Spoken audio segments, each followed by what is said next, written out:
It's fun to see here the first ban from Giants is going to be the Graves, because Giants as a team actually has the most different bans. They always look for target bans. Yeah, last week, sorry, not yesterday. Could have been yesterday, but last week against Fnatic, we saw Annie and Leona being banned against Fnatic from Giants to try and target out Yellowstar. Now they go straight for Pinoy here with, of course, the Graves. Yeah, of course, that's Graves has been Pinoy's go-to. You know, he used it fantastically IM Cologne last year against CLG, as Scumbag Crepo was alluding to, and last week as well. Great performances. That interesting stat that Pinoy is tied for most kills with Reckless at 35, despite the team that's at the bottom of the table and is not looking particularly good. Gambit finds ways to get kills on the board. They do, and they find a lot of ways to die as well to the other team, which is the main problem for Gambit, is they seem to get caught out in bad spots where they should never been able to die, and yet they manage to find a way. So definitely a thing I know that Coach Leviathan is working a lot on, and we have already seen some improvement from Gambit if you look back the last few weeks. And now playing Giants, this all-important game down the bottom of the standings. You want to make sure you beat the teams just around you, so you avoid that number 10 spot and being, of course, automatically relegated down to the Challenger Series. So, right down to the last ban. Graves, Nidalee, Rek'Sai taken off the table for Giants. Rumble still up, Lissandra still up, Jarvan still up. Na, Ahri, and Jax taken off the table for Gambit. Interesting, Nick was talking about Ahri. We know Pepinero plays it. This game, most likely going to be Kassadin, but it is a flex pick. It is a flex pick, but it's actually a first pick I like more and more.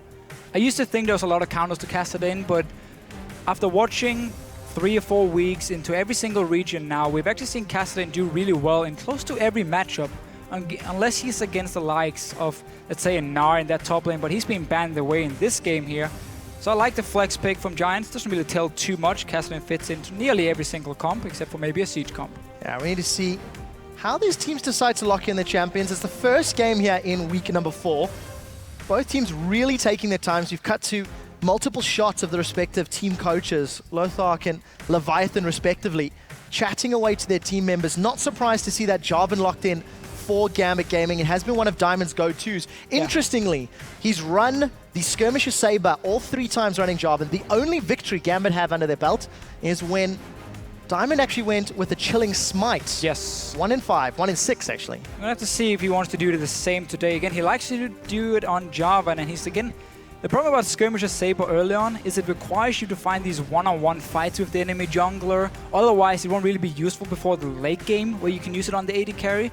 So he often sets himself behind a little bit in terms of ganking or farming by getting obviously the Skirmisher instead of Trailblazer or the Stalker's Blade. But I actually like the fact he takes away Jarvan, because I feel like that's going to be the best jungler for Frederick.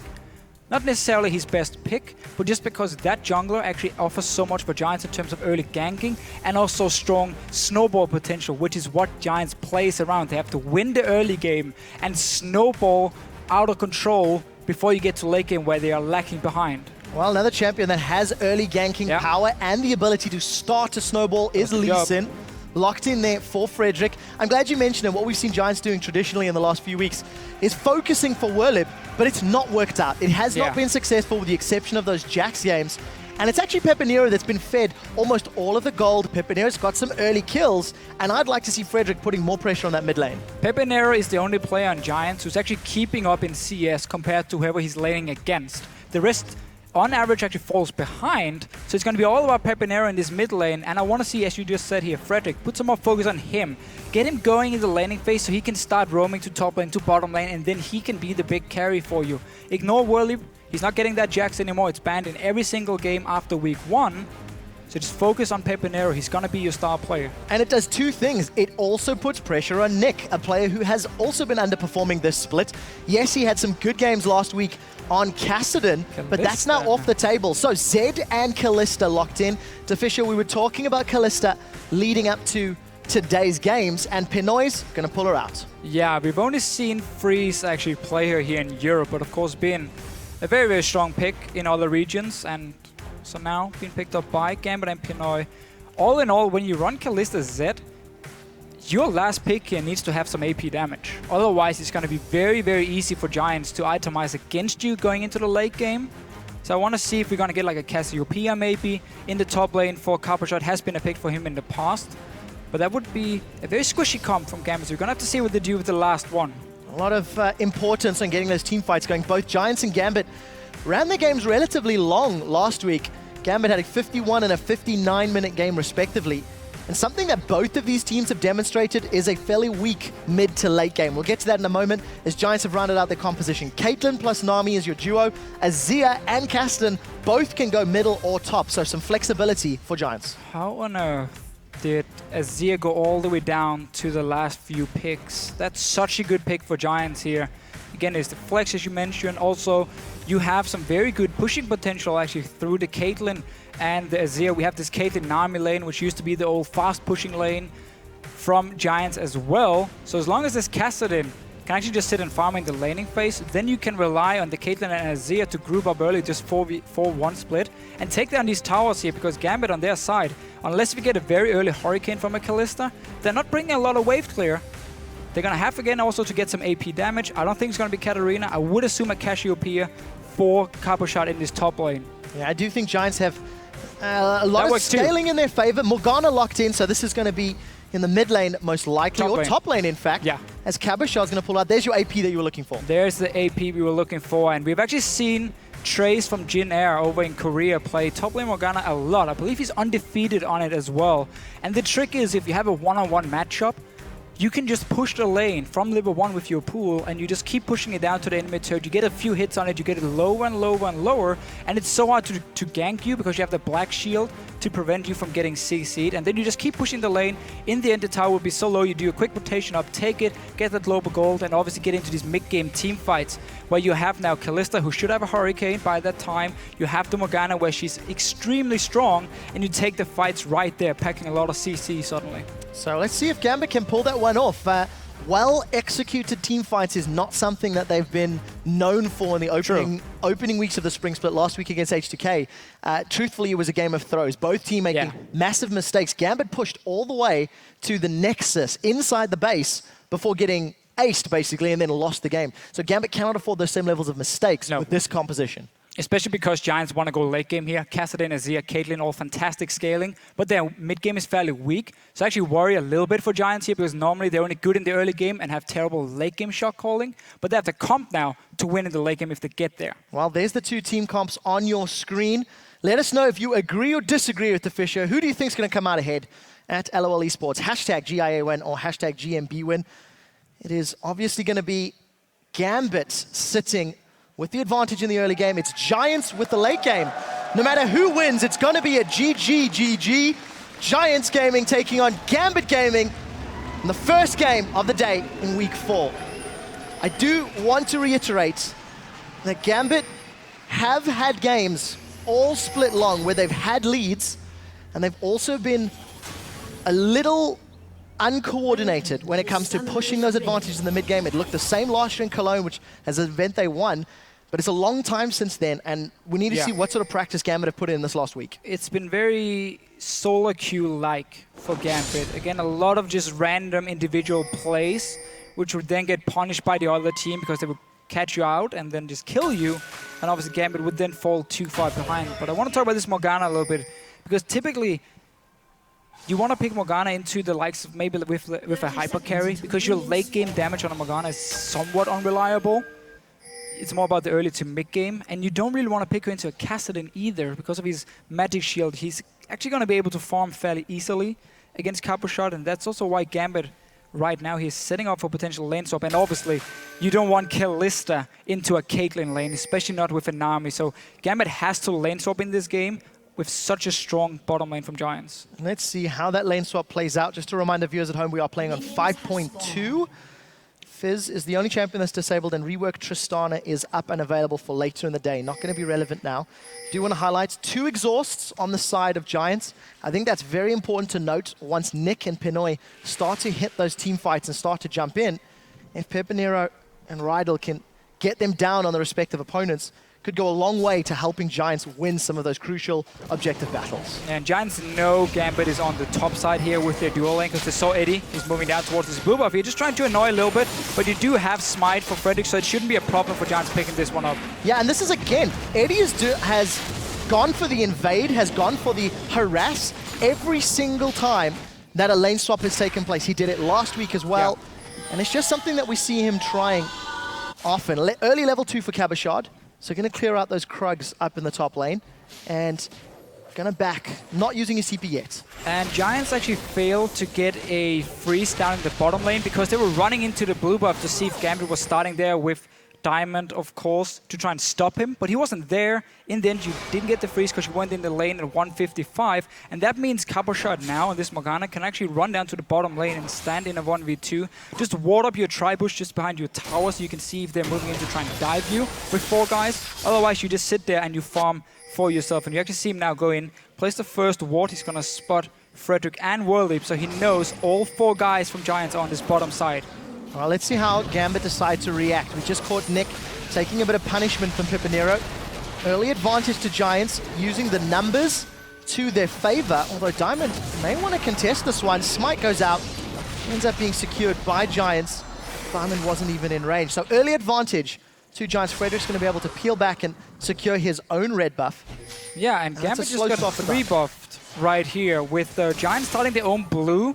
And Diamond actually taking a very greedy jungle route, clearing all the camps, the Raptor as well, before he walked over to the blue buff.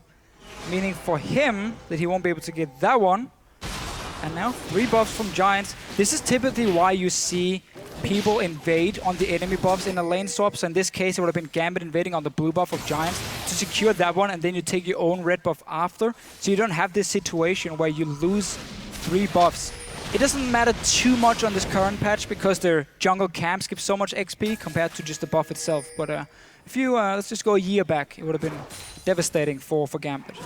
Well, for a team that's 1-5, and for Diamond, who's simply not lived up to his pedigree in 2015, let's see how he decides to bounce back. We did just catch that public poll. Some faith in Gambit, 61% to 39. And with the lane swap and the fact that Giants had all of that pressure in the jungle, it's going to allow Pinoy, Edward, and potentially Diamond to get some damage on this top turret.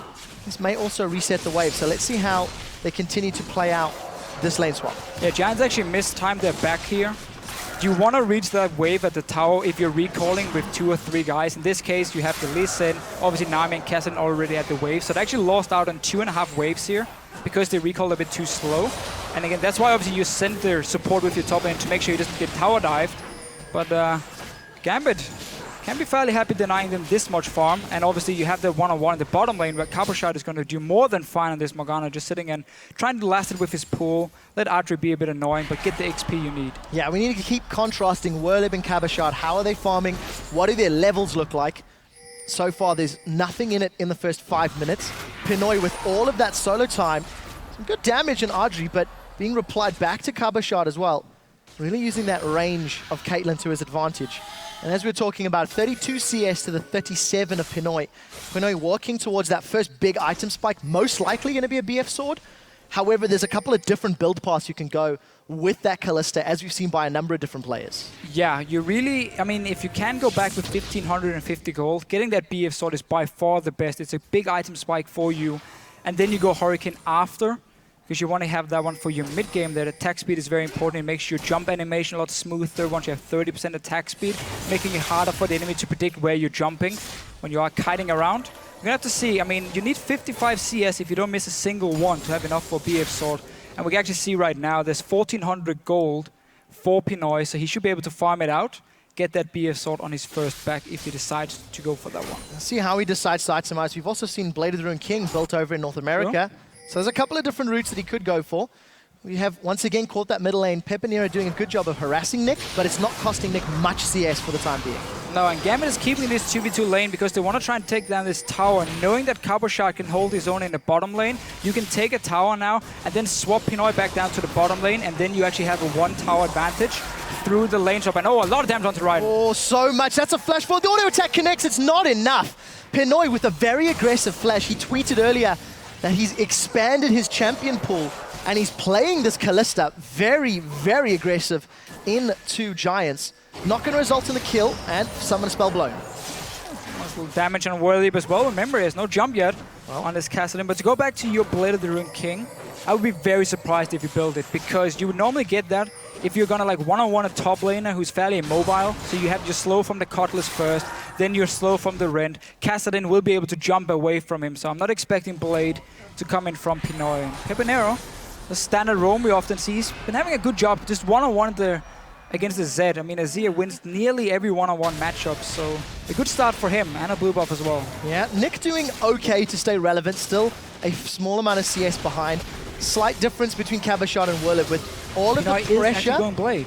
All of the pressure that Pinoy and Edward were putting onto Werlyb in that top lane. You can see that Kassadin slowly trying to claw it back. Early Cutlass, I agree with you, it's a little odd, but it synergizes really well with the kit. The attack speed, it's a little bit of AD, and of course that additional kiting power against fairly mobile champions from Giants. Yeah, but that's the problem, because if you slow down a Kassadin, he laughs at you and he jumps in your face again with his ulti, so he won't care about it, and the rest of Giants' composition has a lot of kiting potential, which means it's going to be harder and harder for Pinoy to get in range with his Blade here, with the active at least, because obviously we have an Azir and a Caitlyn who's just going to stay very, very far back with their damage. I'm a little bit surprised about this one.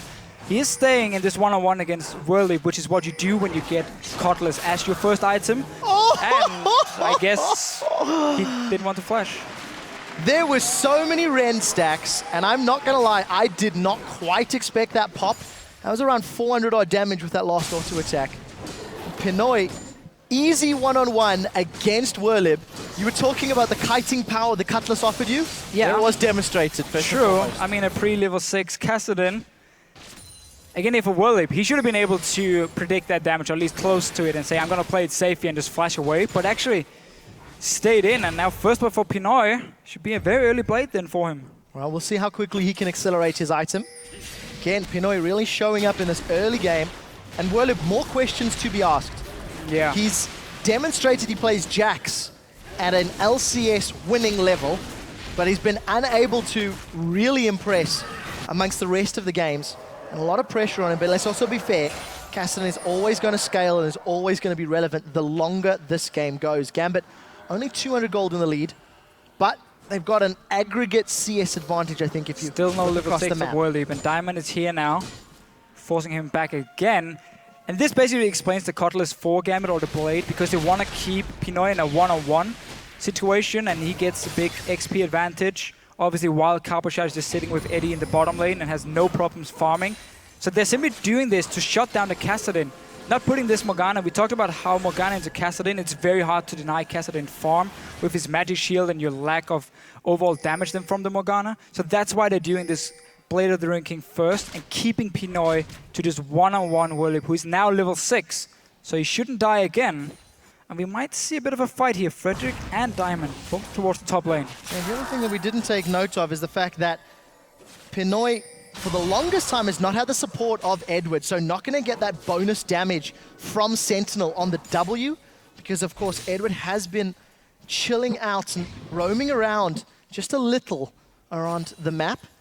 Pinoy also maxing the Rend, so trying to get those stacks up as quickly as possible. Let's see if Frederick can make something happen. Riftwalk available for Werlyb. No flash for Pinoy. How patient is Frederick going to be? I have to wait a little bit still before this wave is pushed all the way down. Remember, Pinoy doesn't have any help up in this lane because Diamond already left, and now they're going in him.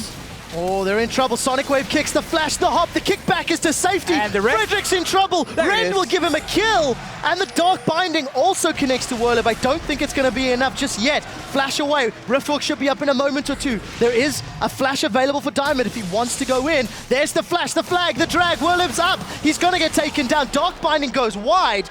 Nick gets in range, but not enough for an assist. And Gambit, 2 more kills on the board. Now Nick, with an overextension, takes some damage, but he's just fine. Yeah, big place in the top lane here. Not sure what happened for Werlyb. He went in, the force pulls went the other way for him. So he didn't actually manage to connect a slow. And then Pinoy managed to jump away. And obviously he just get kicked back into his own turret, killing Frederick under this. This is sitting again. So notice how Werlyb goes in. Force pulls goes the wrong way. This can happen if you smart cast actually. And now Pinoy obviously under the turret with Frederick. Going way too aggressive, one too slow, actually missed. And obviously Cabochard coming in with the teleport. Gambit turning it around. And we talk about how Giants have to win the early game. It's not looking good right now. No, but they do have some scaling headroom.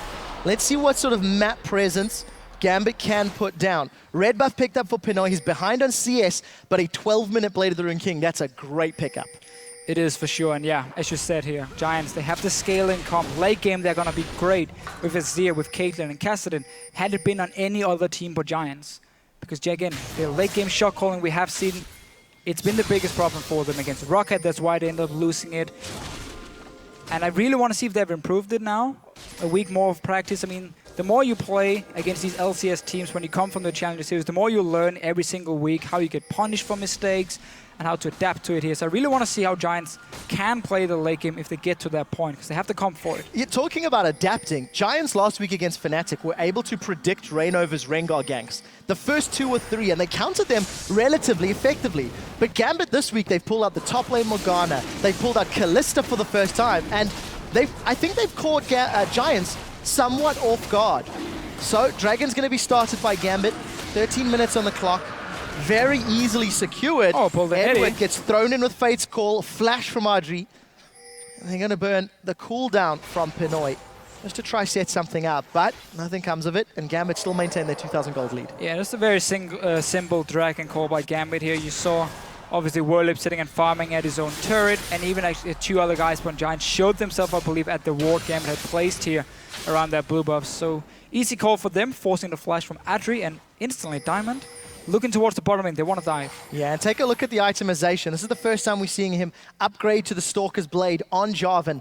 This split, it's the second game out of 7. Gambit have got the numbers advantage, and here comes Diamond. Cataclysm is available if he wants it, but there is some support on the way from Frederick. And Diamond actually playing somewhat confused. He's running forwards, he's running backwards, deciding against it. Gambit doesn't have the deep wards here to actually go for this dive, knowing there's a high chance of Frederick being nearby. So unless they took the current wards they have just inside the jungle of Giants and moved them further in, then they couldn't go for this dive here. So smart enough, they're just waiting around, see if Freddy showed himself anywhere. Let's say he showed him around the mid lane, then they could have gone for it, and that's why you saw the hesitation. So smart enough as well, backing away. We know Pinoy can handle himself with this Blade, and 2 kills this early on. Take a look at the items completed for Gambit already. Hourglass for Cabochard's Morgana. Blade for Pinoy, getting closer for Nick as well. So there's some very scary items completed already. And it's a smart little trick by Pinoy here. You saw the Rend stacks onto Adryh, but he ran out of range. So Pinoy just hit a minion instead next to him, and then he popped the Rend, because it actually has slightly longer range, the damage you take, than the activation range from Pinoy here. So smart enough, getting a bit of poke, and a tower as well for Gambit. Let's see what Eddie can do. Flash, Death Sentence connects, he predicts Adryh's movement. The box goes down and Adryh's caught out of place. A relatively easy kill for Pinoy and Edward. And just to quickly mention, those Caitlyn eyes from the trap stuck on Pinoy. It is just an observer-related bug. We will get that resolved in a moment or two. 3,000 gold in favor of Gambit, 4 kills to 0. This is a very strong early game, and it's been carried by individual performances. Crepo said it on the analyst desk. Pinoy, an AD carry who's mechanically good with potential, he's really showing up in this game. Yeah, especially that gank 2v1 where he managed to get a kill on Frederick was huge for him, and obviously the one-on-one kill with this Cutlass first item, but now we're going to see a fight here. Face check from Rydle. No, he actually had a wall placed. They're going for it. While the double bubble connects, Pinoy forced to flash away. The wall knocks him back. Edward gets thrown from Fate's Call. Lantern tries to get Pinoy out to safety. It's not going to be enough. First kill on the board for Giants as they turn their attention to Edward. And the Riftwalk from Werlyb. They continue to chase him down to 100 hit points. Death Sentence connects. It's not going to be enough, and that's a kill on the board for a Kassadin that was shut down early. Overconfidence from Pinoy and Edward. Yeah, and this really is, again, the Gambit thing. The problem they've had the last few weeks is they do so many things correct and it looks great, and then we have these random things where they just end up dying.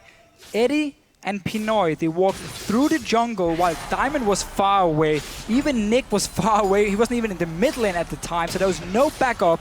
And because Giants had already placed a good defensive pink ward, they saw it, Rydle set it up beautifully, and then Giants pick up 2 kills, and suddenly getting a kill on you, Azir, will really help him, and this is all they need. Slowly claw your way back in here, get to that late game point. We even see Adryh's Blade for Adryh, so he's trying to rush towards the 2-item spike on the Caitlyn here, where he can become relevant again. And Giants are not done yet. Yeah, you've got this really interesting sort of change. CS advantage for Adryh, despite the fact that Pinoy's been under pressure and applying pressure, is falling behind. We'll get to that in a second. Here's the replay. Look at the minimap here. Diamond is at his own red buff, and the rest of Gambit is in their base. And then Pinoy, Eddie walks in by themselves. Nice little deny here from the wall from Pepinero onto the lantern of Eddie. And then just 2 kills from Giants. Nice little setup by them, but also just too aggressive by Gambit. Yeah, simply did not have the vision to make that play, and they get punished for it. Gambit now pushing in the middle wave. Look at Nick. Split pushing the side lane up in the top, and Cabochard actually pushing on the bottom. Frederick doesn't connect with the Sonic Wave, so Diamond with an easy escape. And look at the CS differences is what I was touching to just before the replay. Cabochard with a strong 40 CS advantage. Adryh, a very small lead, but of course, Pinoy with those 3 kills to his name is obviously going to be in a very comfortable position. Second item, Hurricane. So if memory serves, it's the same build that Doublelift had 2 weeks ago, but I'm not 100% confident on that. Pepinero forced to flash out of the Soul Shackles, going to continue to play aggressive. Here comes Frederick. Sonic Wave connects. Hourglass still up for Cabochard. Is he going to use it? No. All too easy. And again, overextending. Yeah, 1 ward placed in the jungle, not even very far in, so he has no chance of actually seeing who's coming down to the bottom lane. Another kill now for Giants, but tower did go down because Pinoy is so strong on this Kalista. He can just move to whatever lane he wishes and take down whatever he wants. And also with the Hurricane being completed very soon, it's going to give him a lot of wave clear to just keep pushing down these waves. Obviously, Werlyb is not really able to do too much in terms of defending other than just lasting under a turret. Pepinero and Adryh has to be there together to provide some instant wave clear if they want to stop Gambit from taking turrets. Or they can, of course, just keep walking around and killing them. Well, let's see what Gambit does from here on out. This is the point where I get worried for the team. They've got a lead. It's not massive. They're giving up a few kills here and there, but most importantly, with 3 towers down, how do Gambit play the vision in Giants' jungle, and how are they going to decide to push this map? They've been trying the 1-3-1 or 1-2-1 as it were recently. And we need to see what Gambit decides to do. For the moment, Dragon's up, so that seems to be the focus. Yeah, and Giants not in a position to fight for this one. Gambit does have 2 pink wards already being placed there. Giants right now should just try and take this mid turret and trade it for the Dragon, because you don't want to go in a straight team fight, and that's exactly what they're doing here. 4 guys sitting in the mid lane. No teleport by Werlyb. If Gambit looks for a fight here, it's going to be 5 versus 4. So a lot of damage onto the tower, but not even taken down. Gambit were able to 2-man the Dragon and still defend their mid turret. That's a very strong play. Yeah, but still, Giants knowing they couldn't fight. And that's a thing they've learned now, because we saw in some of the other games they've played where they would still run into a lost Dragon fight, basically try and take it, end up falling even further behind, and then the game would just be over. Here they tried to take the mid turret, and now they go straight to top lane here. What they could have done instead was send just 1 guy mid lane, let's say to Caitlyn, and put the rest of the guys to the top lane, fast push it in and try and get this tower down. They're still going for it now, but now Gambit has the time to actually regroup and come up and defend it. Well, let's see what happens. We did see Ace in the hole catching onto Pinoy. He's decided to go aggressive. Pepinero as well as Adryh able to pick up the kill. Top lane is defended. Bubble does not connect. Now let's see what Gambit can do. They've got a numbers advantage top. They've caught the Dark Binding. Werlyb just gets melted. Gambit reply. That's 1 for 1. And they defend the top turret while Pinoy got a lot of damage on that inner turret on the bottom. That's down to below half.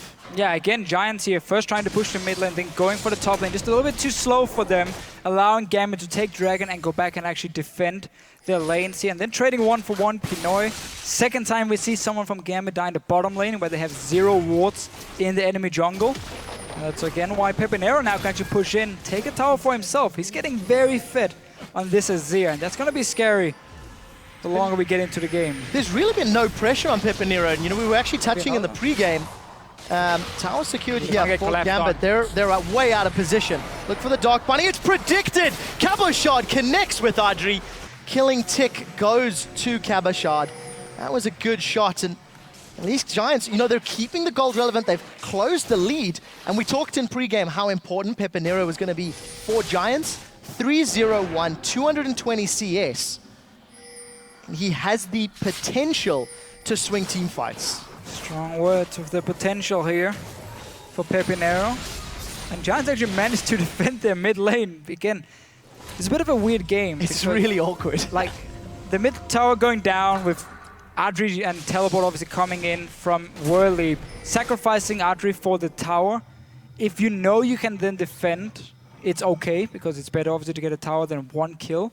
But Gambit, after that kill, 2 of the guys went back into the jungle.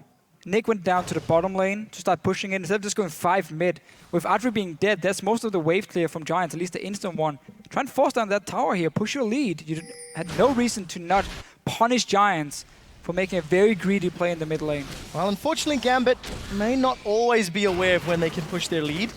This is a primary example of one of those scenarios. They do regain that small gold buff that they have. We haven't touched on the items in just in a little while. Diamond working towards that Aegis as his second item against all of the AP from Kassadin and Azir. I think that's particularly smart. Hurricane was completed by Pinoy. Adryh's hit his 2-item spike as well with Shiv plus Eye-Edge. Still no Greaves, so we most likely are not going to be seeing Giants pushing too far. Except Werlyb, he's been caught out of position. He goes straight into everybody from Gambit. He hops over the wall twice and gets dropped by Pinoy once more. Yeah, and Pepinero is forced to sit in this bottom lane defending against Nick. He's the only guy who can really hold him off here with the Outlast already completed, sorry. So Gambit can actually put some pressure on this Baron, force Giants to come in and check them, like to do right here, and get another kill. Death Sentence connect. Now it's Frederick's turn to hop over the wall. He seems to be able to get away. We do see Nick split pushing in the bottom lane. Frederick thinking about a steal, but Pinoy, with all of that Ren damage, will easily be able to secure it. Exactly. That's why Gambit can actually go for this Baron and just have Pinoy stack it up and destroy it again. It's like 1,001, maybe 2,000. Oh, not again. Is this really number 3? It's going to be the third one. This time Sonic Wave came in. Gambit still staying around. Frederick. Oh, Frederick, he dodges one bullet only to say, yeah, sorry Straight guys, now. I'll give you another one. Giants give up another kill in the pit. Gambit are going to be able to secure this Baron unless a godlike defense from Werlyb comes into play. Let's see if they peel. Yeah, keep in mind there's not too much armor on Gambit, so they're taking a lot of damage here from this Baron. And that's why they're now forced to back away as soon as Giants made a move. But there was quite a lot of kills being picked up. And Nick got a lot of damage on the bot lane turret as well. So Gambit for now, finally actually staying together, not being caught out by Giants, and randomly give up some kills. Ironically, it's Giants that's doing that. Frederick manages to sidestep the death sentence, only to walk into a Jarvan flag and drag. Yeah. Yes, it didn't result in anything further. Gambit did not manage to secure the Baron, but they're giving more gold, they're giving more kills over to Gambit. It was a bit of a tough situation. You almost had to do it. I mean, you need to go and see if they're starting it, because again, you know the Kalista can use her rend on it and just destroy it in the very end if she's just left to hit it here. So he actually made the right call. It was just, yeah, you know, you have to die for it because, again, you're falling behind already. And actually, look at the side of Giants. No boots, as you mentioned earlier, for the Caitlyn. No boots on Azir either. So not looking towards any mobility. Just want to rush straight for their items, their core items. Want to try and like get to this 3-item spike on both the carries before they put any focus on mobility. So it means in a potential team fight, Cabochard, if he flashes onto them, he'll be able to follow them with his ulti very, very easily and just stun them, win the fight for Gambit. Yeah, and Gambit are 1 dragon buff away from the mobility. That's also going to give them more tools, but we knew Giants were looking to late game. We knew Giants were looking to scale. Their composition signaled that. Kassadin, Azir, and Caitlyn. But the scary thing is, they're now giving up 3 dragon buffs, 2,000 gold down. They're not as far behind as you might think for this stage in the game. Yeah, but again, that's still what we see on this new map. We keep talking about how Dragon doesn't give the global gold any longer, so we don't see the same kind of gold leads we used to see if we look back just at Worlds, where you could be like 10, 15k ahead by 30 minutes if you were really destroying the enemy team. But the problem for Giants in this game was really the lane swap itself, where they failed to get a freeze in the bottom lane and then didn't even go and try and dive onto Cabochard and like deny him some farm. So he was actually left farming on his own, while Werlyb had a lot harder time getting a bit late to the top lane. He was denied a lot of farm from Pinoy. He even died to him. So he fell very far behind. And you kind of lost the whole Caitlyn advantage, because when you play Caitlyn, you have to win the laning phase. That's why she's so strong. And then obviously the late game points. So because the lane swap was swapped around and Gambit actually won it, it really meant that Caitlyn pick didn't pay off, at least not for now. And obviously the Kassadin got set further behind than he should have. So we need to see how Giants play this late game. You've touched on the early game, the laning phase, and we've touched on the fact that Gambit maintain a lead. But Gambit gave up their lead last week when they were playing against H2K. They also earned up a lead, and really Gambit were only able to win team fights that H2K made mistakes in. Giants, in a similar vein, were even with Roccat at around the 25-minute mark. About 1,000 gold separated the teams, and it was Dragon fights that lost the game for Giants. We've hit this point where one cataclysmic battle will determine a Baron, will determine inner turrets, and all of that map pressure. So no room for error for either of these teams. No rooms at all, especially again, because you're playing to avoid the last place in the LCS. Giants obviously been losing 4 games in a row now. Slowly MYM and Giants, Gambit, getting closer and closer, 1-on-5 both teams. It's going to be huge for Gambit to take this win here, and again, still no boots for Adryh. Going for another beef, so again, he wants that 3-item spike before he goes into any mobility, because that's where he can start become strong and actually useful in team fights. Yeah, and interesting to see that it's a BF sword instead of the likes of a Last Whisper, albeit there's not a massive amount of armor along the Gambit side. This is fine, yeah. Fairly smart itemization. Going BT, and that's good. Giants still happy to farm, still happy to play slow. I do want to echo the sentiment you just mentioned, Deficio. If Giants lose this game, they will be tied with Gambit at 2 wins and 5 losses down at the bottom of the table. But we're a long way away from that. Both teams playing very passive, playing very safe. Nick toying with the idea of a rush. Keep in mind Hourglass and a fully stacked rod for Werlyb. Tools are there for Werlyb to survive, and he's got Flash. Let's see what Nick can do. I think he's 3 levels above him, so he's just going to go in first. Notice what Nick did here. He didn't pop his ulti instantly. He went in with a few auto attacks. You can even use your blade active, and then you can force Werlyb to either use his Hourglass too early and then ult him after, or just force him to flash away like Nick did here for himself. I'm looking at the build here from Cabochard, and he's going like full AP, so full mid-game snowball. I want as much damage as possible. So he's actually sacrificing cooldown reduction, which you normally see as a very, very strong stat on Morgana, because the more bindings you can land in a fight here. Obviously, the Black Shield coming in as well, going to be huge on Pinoy to just make him unkillable for Giants. So sacrificing the cooldown reduction to go for as much AP as possible on the Morgana here. Wouldn't be surprised to see some cooldown reduction coming in later, though, from Cabochard. So the option is available. You do see, as we've mentioned, still no boots for Adryh, no upgrade for Pepinero. Playing the farm game, they're falling slightly further behind, 3,000 gold. Dragon's going to be up in 2 minutes. Vision, sorely lacking actually for Gambit. They don't really have deep wards in Giants jungle to play aggressively. And it just feels like Gambit are happy to keep biding their time until the next objective. I think Gambit realized they were being caught out a bit too much and said, we already have all the dragons.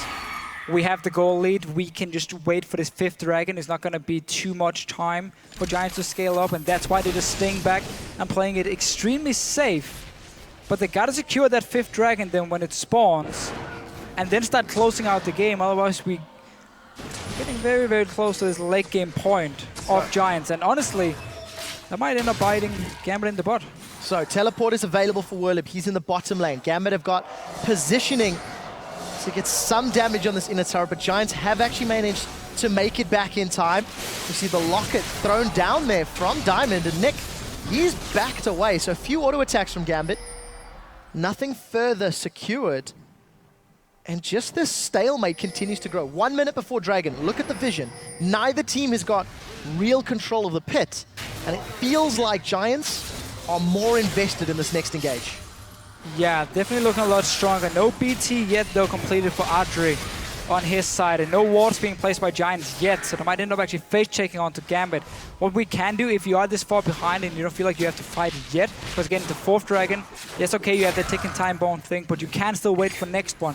Instead, look at the wave top lane here. Go up with your Caitlyn, take that wave in, get a tower for yourself, clear the ping wards Gambit has around the Baron, set up your own wards here, buy a bit more time, and try and trade this dragon, if you don't want to fight for it, that is, for at least something to your team. But it looks like Giants are actually staying around it here, looking for the first team fight of the game. But Gambit is in a good position to start it. Deficio, Giants don't want a whole lot of anything at the moment. They have been playing so reactive and so defensive over the last few minutes. Still no boots. 2,000 gold unspent for Adryh. I don't know about this fight. It's against a Smite and a Rend. Pinoy keeps stacking up those arrows. It's going to be available. Rydle caught up by the Dark Binding. Tidal Wave thrown down. It's just going to be sidestepped by Gambit. I don't know why you tried to steal that, Frederick. He's looking to escape. Flashes over the wall. He's going to safeguard away. They've traded the Dragon for minions, most likely taking that tower down. There's another wave will peel on, but Nick looking to respond. Gambit get the 4th Dragon of the game. Should be able to trade 1 tower for 1 in this scenario. So we'll get 1 tower at least for Giants here. Didn't want to try and go for the aggressive play. Actually, the tower won't even go down. So They don't gain anything for this at all. They tried to steal it against the Kalista with Rend and obviously the Smite, which could come in from Diamond. Now Baron started by Gambit here. Giants is nearby. They're going to try and stop them. They should get a kill on AD. Edward is low. Werlyb's going to jump in. That's the first kill of the fight, but Werlyb forced away. It's in reply for Frederick. Now Cabochard is in trouble. He flashes over to the blue buff area of Giants behind enemy territory. Soul Shackles has been burned.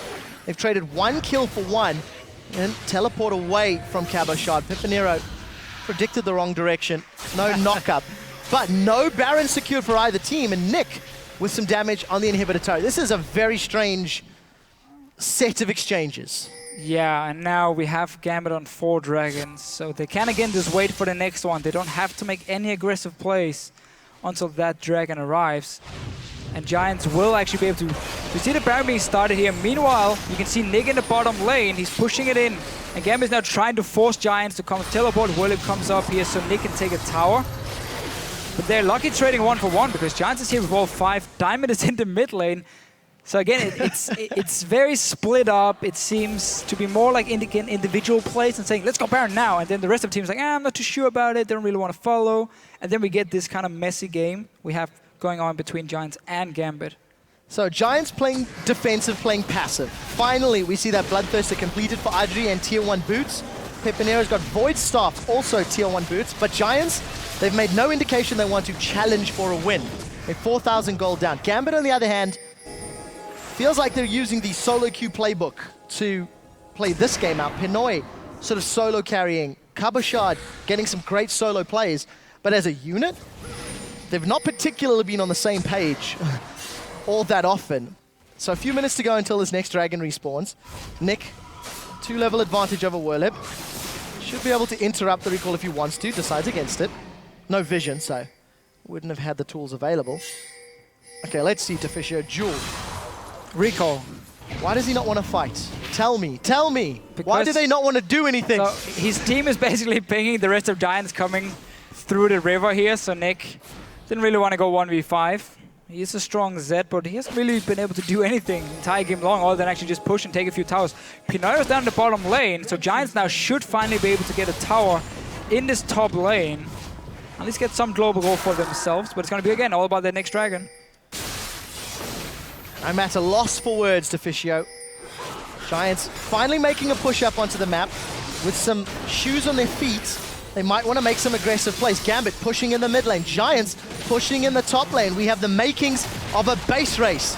If you don't know how to outplay your opponents, just try out-rotate them. Azir turret thrown down very early from Pepinero. And we do see it's actually Gambit with the advantage. They've taken the inhibitor turret in the bottom lane, forced back. Werlyb's been able to defend the inhibitor, and now we do have a very brief pause. Kills. Mechanically, he's doing the right things. And it does look like we're back in game, so with some luck, everything's been resolved. And we do find ourselves with that exposed inhibitor. Hey, what's up, guys? Just needed to see us one moment left. All right, so this one again, you mentioned the greatest stealth totems coming in. And that's again, so Diamond actually didn't go for Sidestone because he was going to go for that stealth totem. But we're just going to see Giants now start the Baron. Pinoy and Diamond are very far away. Giants just got a free Baron. So, Giants, after losing an inhibitor turret and securing a top inner turret, now have the tools they need to push the map. They have not done it Dragon at all. in 130 as well.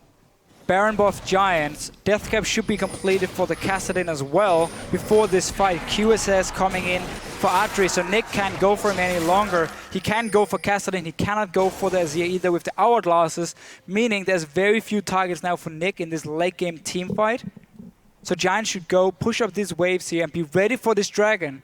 get a few pink wards, sell that Dorn's Blade as well on your AD carry. You're going to need that pink ward now for this next dragon team fight. Get the vision around it and take that dragon away from Gambit, and suddenly you're actually looking like you're going to win this game. So, Deficio with Baron buff, and you said that very passive, not playing to win, but playing to not lose. Let's see if it's going to be enough for Giants to take on Gambit. 1 minute, less than a minute before that dragon spawns.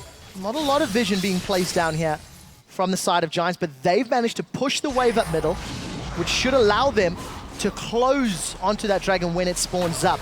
And we'll see if they've got the timing.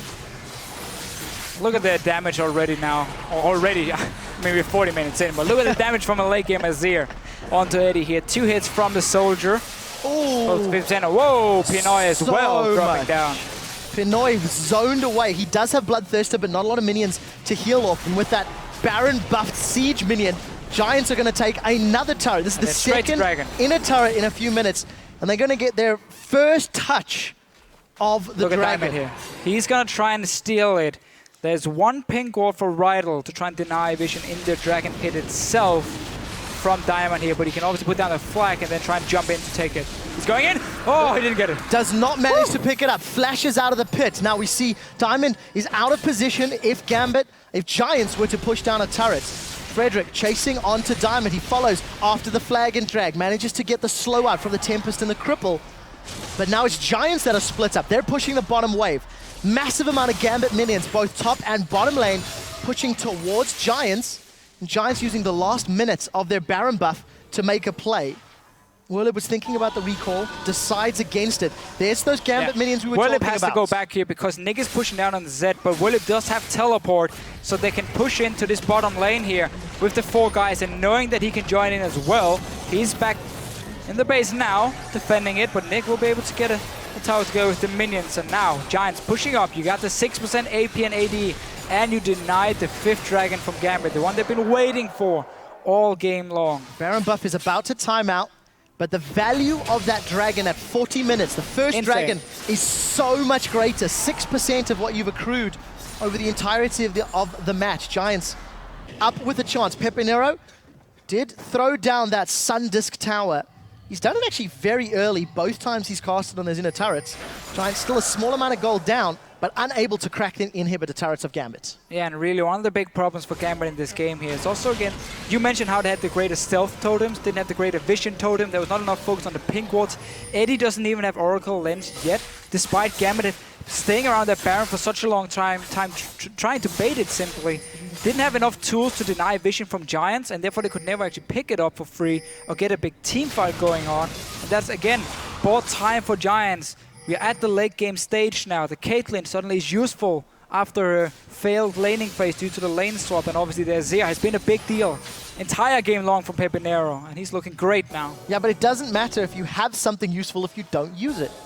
You know, Giants, they now have all of the tools. They had the Baron buff, they took turrets, they took a dragon.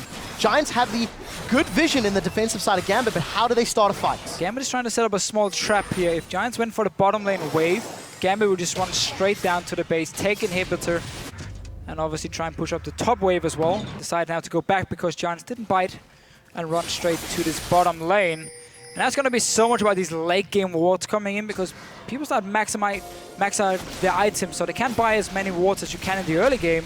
And obviously there's only a sidestone for Frederick, none for Diamond here, so he's completely relying on that stealth totem for his wards. We need to see how Diamond uses it. I don't think they've done a whole lot. Still sitting on a health potion for Diamond. He just bought 2 health potions. Deficio, I know you love the 40-minute health pots instead of wards. It is one of your favorite strategies all the time. That's sustained, man. I know Crumble loves this too on the So, unable to push further. Giants, Rylai's Crystal Scepter now picked up for Pepinero. No additional attack speed in his Azir build, which is what we've seen from many other regions. Going to be looking straight for that AP damage, for some burst up front as opposed to multiple auto attacks. And Giants, they need to make a play. Giants need to push their advantage. Use the scaling to their favor. They've hit massive, massive item, spikes and build plateaus, but they haven't made a play as a unit. Gambit have been scattered, but proactive, and Giants still super defensive. Maybe it's going to need 5 dragons for Giants. Yeah, well, the last 5 minutes at least for Giants have actually been pretty good. Getting that first dragon, getting the Baron, obviously they cleared out all the outer turrets from Gambit as well. Still risky because you have the 4 dragons on Gambit, so you can never afford giving up a dragon. You can't trade it for the Baron, etc. But I like what Giants is doing now. Set up around it here. You have a lot of ping wards placed already. Oracle Lens already completed for Rydle as well. Force Gambit into a 5 versus 5 team fight where you control the area, you control the ground. And then just see how Nick tries to go for a target and laugh at him when you QSS or outblast it and he won't be able to pick up a kill. But we're going to have to see though how Giants actually want to lock down Pinoy. Because there's no real hard CC straight onto him. You should never be able to land a bubble onto a Kalista. So that's also why the Rydle is coming in, obviously, from Pepinero, trying to get some slows on him with the Kassadin, see if you can kill him. I really want to see how Giants handle Vision and Baron and Dragon buff. With the fact that Gambit, 5 dragons, and that's nearly a game-ending buff. Or if Giants get their second dragon, but Gambit get a Baron, that could also be the tools that they need. Giants may have the opportunity to flank Gambit. Gambit are committing to this one. They're pushing down the lane. Ace in the hole is going to shred Edward's HP. Gambit a little split. Diamond not with his team. He's on the sidelines, looking to get a good Cataclysm. The inhibitor is secured from Gambit. This is going to allow them some pressure on the map, and still unable to find a fight. Werlyb gets the force pulse down. Gambit on the retreat.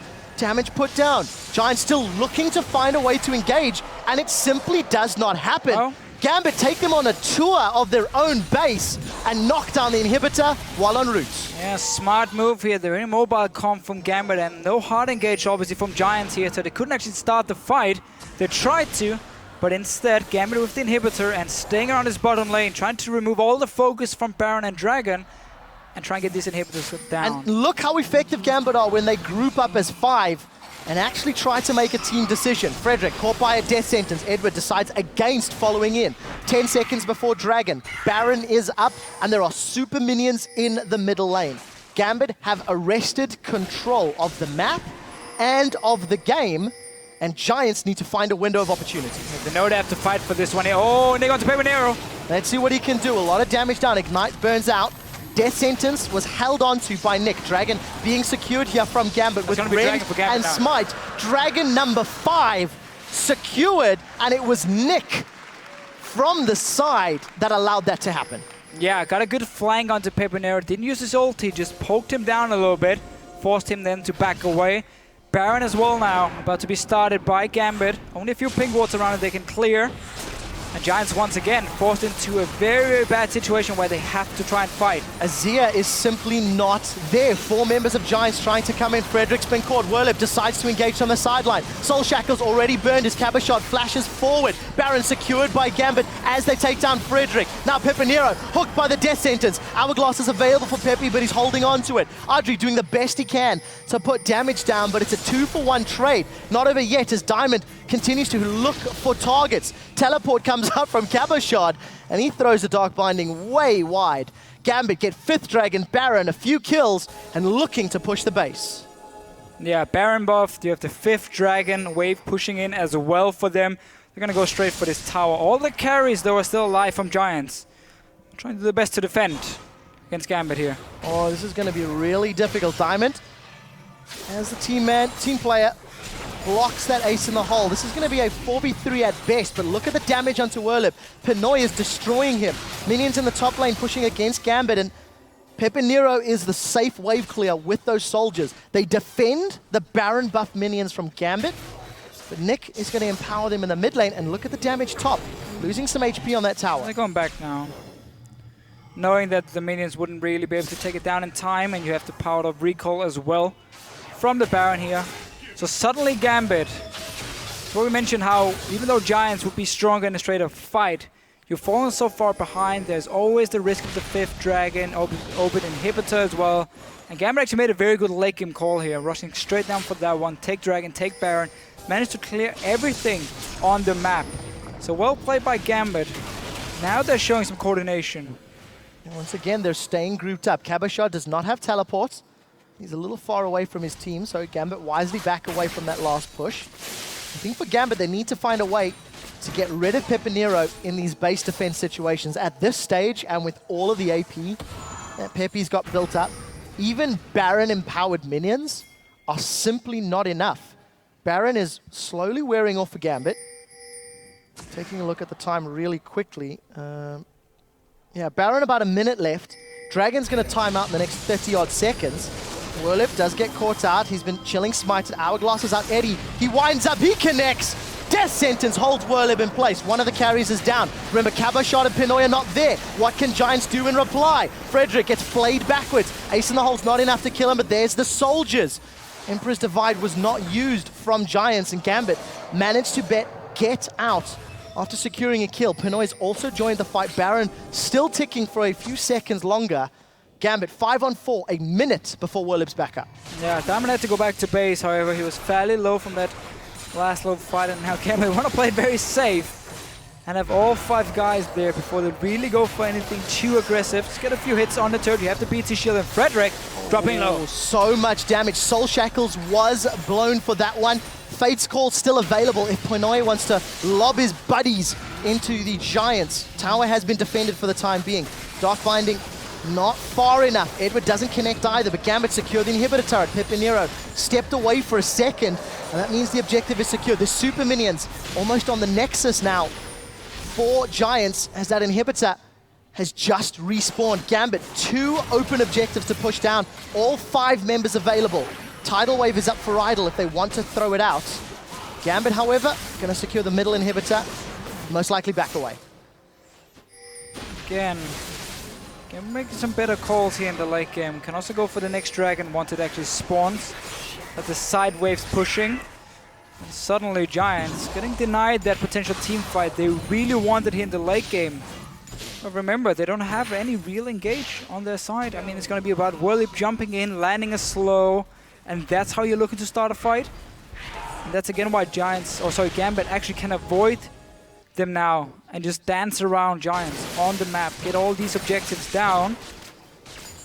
Suddenly, back in the driving seat. Yeah, and that's definitely something I think we didn't actually hit on in Picks and Bans, is the fact that Giants Team Comp had this scaling, it had these weak lanes, but they've got no tools outside of a bubble or a tidal wave to really lock down Gambit. And with the Black Shield, the Shadows, the hop, skips, and jumps from Pinoy, and even Jarvan being so mobile, it is quite difficult for that to happen. You look down the CS, 320, 350, 480, 430. Everybody's hit their mega late game states. And Gambit, I think wisely, are playing defensive in the base. We keep saying this, at least I am. Last week, Gambit lost a game when they were inside the base of their opponents. They definitely do not want to repeat that again. Nick split pushing top, Gambit setting up for their Dragon number 6. Yeah, again, Gambit is playing it really smart in this late game. For all the mistakes they've made earlier, we got to give them full credit now for the way they're securing all objectives. Oh, they caught Adryh. Diamond was trying to zone him away. No other support. Now it's Diamond the one that's in trouble. Rend goes out and Dark Binding. Flash forward. Soul Shackles picks up 1. Now Nick looking to jump in. He's got some AoE on 3. Emperor's Divide's going to split Gambit away as Nick gets popped from GA, but he's taken down Rydle in the process. Edward, where is the Death Sentence? Is it ready? No, it is not. Lantern pulls him backwards. A 3 for GA. And Gambit have got the numbers to finish this game. Yeah, pushing straight in. You have Super Minion coming as well here. This should be the win for Gambit. They'll be able to connect. Adryh gets caught out. Edward in the house. Adryh forced away. Gambit are sticking onto the Nexus turrets. Werlyb's doing the best he can to put damage out, but look at the burst from Pinoy. Gonna get some healing up and down. Adryh's gonna get taken out. Gambit secure the win after 50 minutes. Taking down Giants. Gambit Gaming destroy Giants Gaming's Nexus.